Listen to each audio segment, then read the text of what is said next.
Dunia ini gak ada harganya sama sekali. Ini ayat-ayat yang menyebutkan tentang kehinaan dunia banyak. Allah gak pernah menyebutkan pujian kepada dunia, tidak pernah. Dan Rasul SAW tidak pernah menyebutkan tentang pujian kepada dunia, semua celaan. Zammud dunia. Maka Imam Ibnu Dunya punya kitab namanya Zammud dunia, celaan kepada dunia. Gak ada pujian, celaan, Zammud dunia. Nabi SAW menyebutkan, ya, dalam hadis yang sahih, ketika Nabi SAW melewati seekor anak kambing jantan yang sudah jadi bangkai, kemudian Nabi SAW menawarkan kepada para sahabat, siapa yang mau dijual 1 dirham. Ini kambing yang sudah jadi bangkai, siapa yang mau 1 dirham? Kata para sahabat, nggak mau ya Rasulullah. Seandainya dia hidup, kami nggak mau karena telinganya asak, maksudnya cacat, kecil telinganya. Apalagi sudah dibangkai. Kata Nabi SAW, kata beliau apa? Wallahi la dunya ahwanu Allah min hadza alaikum. Wallahi, kata Nabi, demi Allah, dunia ini lebih hina dari bangkai ini bagi kalian. Di dunia ini lebih hina dari apa?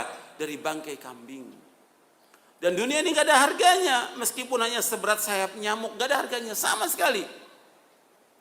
Maka Nabi bersabda, hadis yang tadi riwayat Muslim, sahih riwayat Muslim. Dalam hadis yang diriwayatkan oleh Imam Tirmidzi, Nabi bersabda, "Lau kanatid dunya ta'dilu 'inda Allah janaha ba'udatin ma saqa kafiran minha syarbata ma'in." Kalau seandainya dunia berharga di sisi Allah, meskipun hanya seberat sayap nyamuk, maka Allah enggak akan memberikan sedikit pun air kepada orang kafir. Setetes air pun enggak akan diberikan kepada orang kafir. Karena dunia enggak ada harganya, Allah berikan mereka harta pada orang kafir. Dunia enggak ada harganya. Orang kafir bersenang-senang dengan apa yang Allah berikan kepada mereka. Tapi di akhirat gimana? Di akhirat mereka kekal dalam neraka selama-lamanya.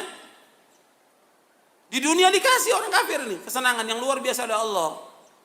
Tapi di akhirat enggak ada. Dan kita wajib meyakini bahwasanya Allah SWT memberikan kesenangan kepada orang kafir sedikit aja, sedikit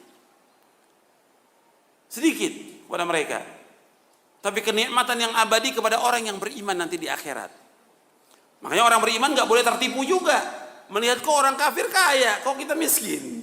Karena kita ruku, sholat, kok kita miskin. Jangan lihat orang kafir. Wala tu'jibka amwaluhum wala auladuhum, kata Allah. Dan kamu tertipu dengan harta mereka, anak mereka. Jangan. Allah ingin menyiksa mereka di dunia. Allah akan siksa mereka di dunia dengan sebab harta mereka itu. Makanya harus kita pahami bahwa kehidupan dunia kehidupan menipu. Nabi SAW ketika dilihat oleh Umar bin Khattab radhiyallahu an, bangun tidur kelihatan bekas-bekas. Kalau kita tidur di tikar itu kelihatan ya bekasnya. Umar menangis. Apa yang membuat engkau menangis, Umar? Kata Umar, saya melihat Persia, Romawi luar biasa mereka. Mereka diberikan fasilitas yang luar biasa kerajaannya. Tapi engkau pemimpin umat manusia seperti ini. Kata Nabi sallallahu alaihi wasallam kepada Umar bin Khattab, tilka ummatun ujjilat tayyibatum fil hayatid dunya. Kata Nabi, mereka adalah disegerakan kebaikan dunia, tapi di akhirat mereka enggak punya apa-apa.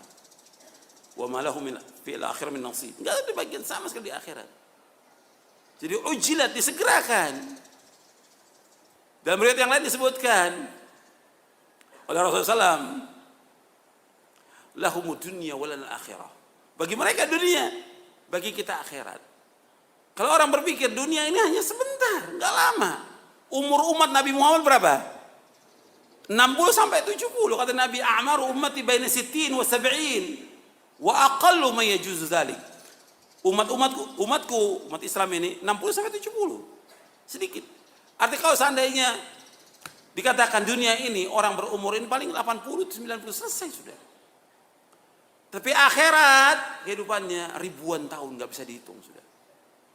Makanya bodoh kalau orang mengutamakan kehidupan dunia. Bodoh. Orang yang enggak berakal ya. Makanya sering diulang-ulang dalam Al-Quran setiap Jumat dalam surah Al-A'la. Dalam surah Al-A'la di Jumat khatib membaca dan imam membaca dua surah ini, Al-A'la dengan Al-Ghasyiyah. Di surah Al-A'la disebutkan bal tu'thirunal hayatad dunya wal akhiratu khairu wa abqa. Bahkan kalian lebih mengutamakan kehidupan dunia, padahal akhirat lebih baik dan lebih kekal. Lebih baik dan lebih kekal akhirat. Kenapa orang sibuk dengan dunia? Kenapa? Ribut dengan dunia ini luar biasa. Karena dengan uang yang sedikit ribut, ya. Dengan lahan yang sedikit ribut, gitu. Dengan kerjaan di kantor sedikit ribut. Hasad dengan yang lain. Ini kebodohan. Kita ini pasti akan mati dan kita akan diminta tanggung jawab tentang apa yang kita lakukan di muka bumi ini. Makanya yang kita kejar amal-amal akhirat, bukan dunia. Dunia nggak ada artinya. Dunia ini lebih jelek daripada bangkai kambing, kata Rasulullah SAW. Kemudian dalam hadis yang lain, Nabi juga dalam hadis yang sahih li ghairihi dari sahabat Ibnu Abbas yang diriwayatkan oleh Imam Ahmad, Nabi melewati satu bangkai kambing yang dilempar oleh pemiliknya, bangkai kambing ini. Nabi bersabda SAW, "Walladzi nafsi biyadihi la dunya ahwan 'ala Allah min hadza 'ala ahliha." Kata Nabi SAW, demi Allah yang diriku di tangannya, sungguh dunia ini bagi Allah lebih hina daripada bangkai kambing ini bagi pemiliknya. Lebih hina. Jadi kalau orang mengatakan dunia ini indah manis, dari satu segi betul manis, kelihatannya manis. Tapi hakikatnya dia adalah bangkai.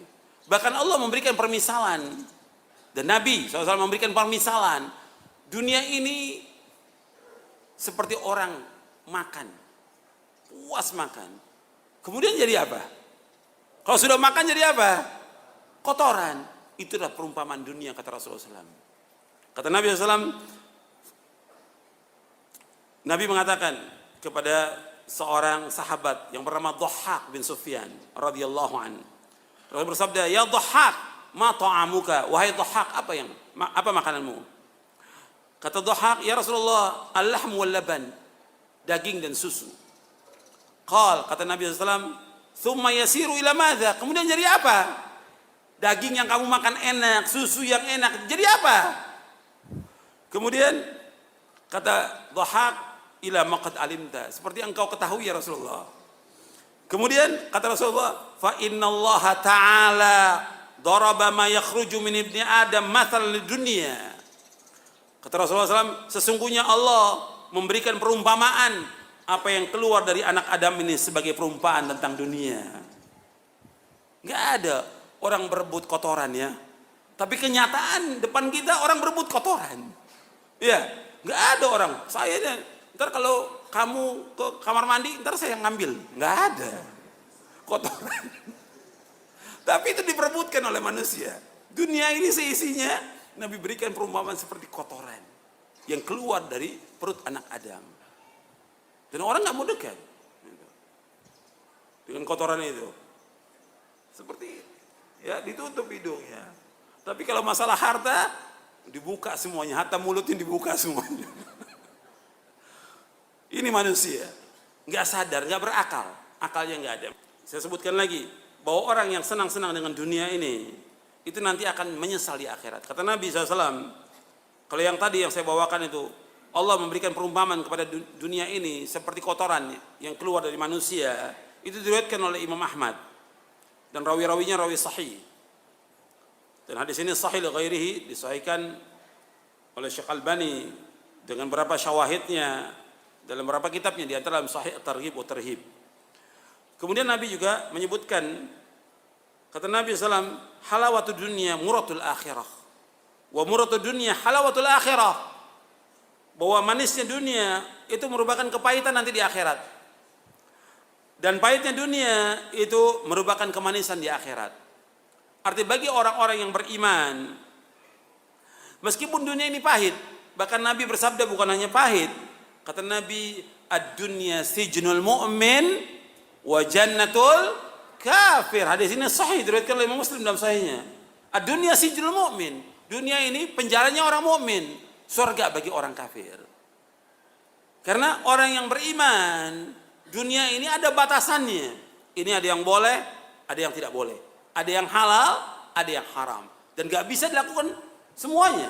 Tapi bagi orang kafir, semuanya halal bagi dia.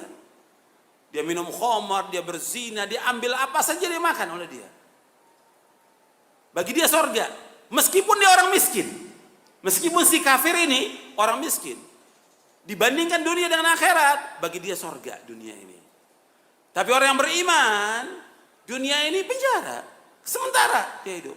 Dia harus melaksanakan ibadah kepada Allah. Dia dibatasi dengan batasan-batasan syariat. Nggak bisa bebas dia. Ada ketentuan syari yang harus dia laksanakan. Untuk kebahagiaan dia nanti di akhirat. Makanya dunia bagi orang mukmin dibandingkan dengan akhirat, dunia ini penjara. Akhirat bukan surga bagi dia dan kemanisan. Makanya bagi orang yang kafir, dunia ini manis, tapi di akhirat dia pahit. Tapi bagi orang beriman, dunia ini adalah pahit, tapi nanti dia akan manis di akhirat.